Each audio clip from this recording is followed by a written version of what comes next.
Hello and welcome to the GMS Magazine channel. I am Paco Garcia, your host, and this is the GMS RPG Academy, the show in which I give you my insights as a publisher, writer, and a player if you want to publish your own game, which I hope you shall.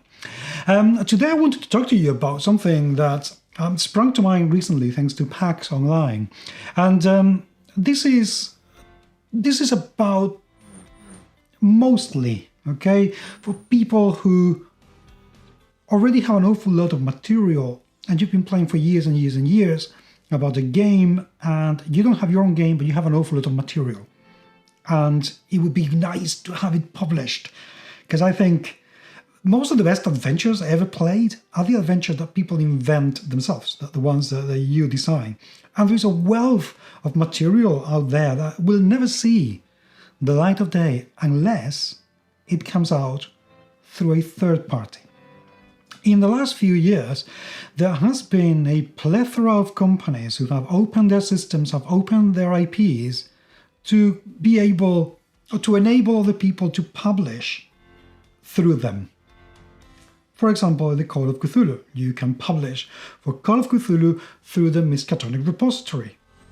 And I think that's absolutely brilliant, because if you don't have your full game, or if simply you just enjoy this game so much, whatever game it is, so much, that you have campaign after campaign after campaign after campaign, I'd love to see that.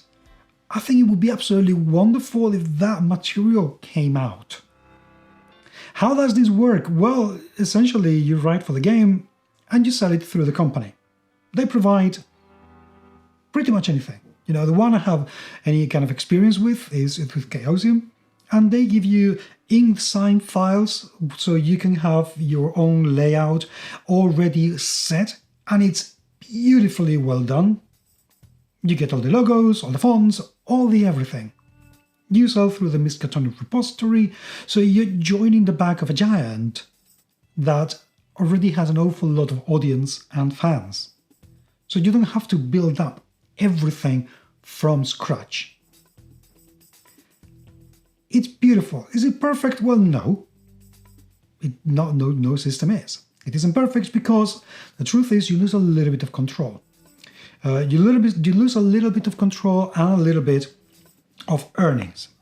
If you sell directly through drivethrurpg, you can get around a 70% margin. If you sell through the Miskatonic repository, you get around a 50%. These are not secret figures, by the way. You can find these ones anywhere. So that 20%, this is the margin, this is the cut that Chaosium takes for offering you the possibility of using their system, using their IP, using their platform, using their notoriety, their fame, their size to help you get your product in front of an audience instead of having you to build it up from scratch. Also, there is a little bit of loss of control as to what you can and cannot do. For instance, unless you're a licensee of Chaosium, you cannot do a Kickstarter or any crowdfunding. You can publish through them, but you wouldn't be able to do it. And become a licensee requires a process of approval, which admittedly is not impossible to do, but it may not be something that you are interested in, like it's my case, or something that you are at a point where you can say, yes, this is what I have to offer you, Chaosium. So at the end of the day, there are some things. Of course, you cannot just publish anything you like. If you publish some, let's say, harmful material, then Chaosium would probably say, no, thank you. We don't want to be associated with this kind of material. And they would be perfectly entitled to do so. So is this the perfect thing? Kind of. No, because you don't get all the money that will make it perfect. But is it really good? Yes. Very yes, indeed. Listen, you have nothing to lose with this. Absolutely nothing. If you have an adventure for a game that has an open platform, download their resources. Take a look at their InDesign files or their logos or whatever imagery they can give you that you can download for free. Find out how comfortable you are at making these things happen. Get something short, perhaps a 5 or 10,000 words adventure with minimal illustration. Get it out there. Find out what it is like to go through that process. Seek advice. And try. It may not work, but you will be able to look back thinking, okay, this is what I've learned from this. This is for me, or this is not for me. I don't know, but have a go.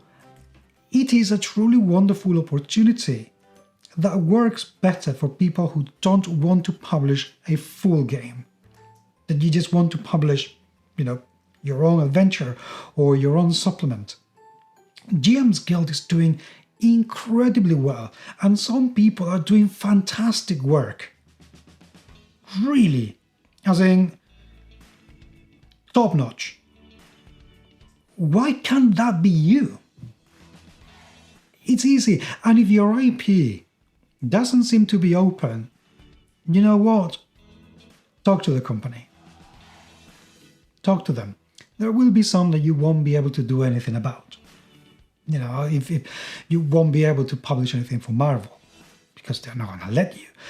You are not likely to be able to publish anything for The Expanse unless it's through Green Ronin, because there are some licensing issues in there. But the company owns their own license, and this is happening more and more all the time. Talk to them. Companies in this industry are really approachable. Have a go. Maybe that's all they need for, starting this system. But take a look at third-party publishing and publishing through a third-party IP, because it may be a lot more worth it than you think. If you have already tried, I'd love to hear what you have to say. So please leave me the comments down there in the show notes or the video description, and get in touch with us through our Facebook page, because I would really love to hear from you. But until the next time, thank you so much for being there, and I will talk to you very, very soon. Take care.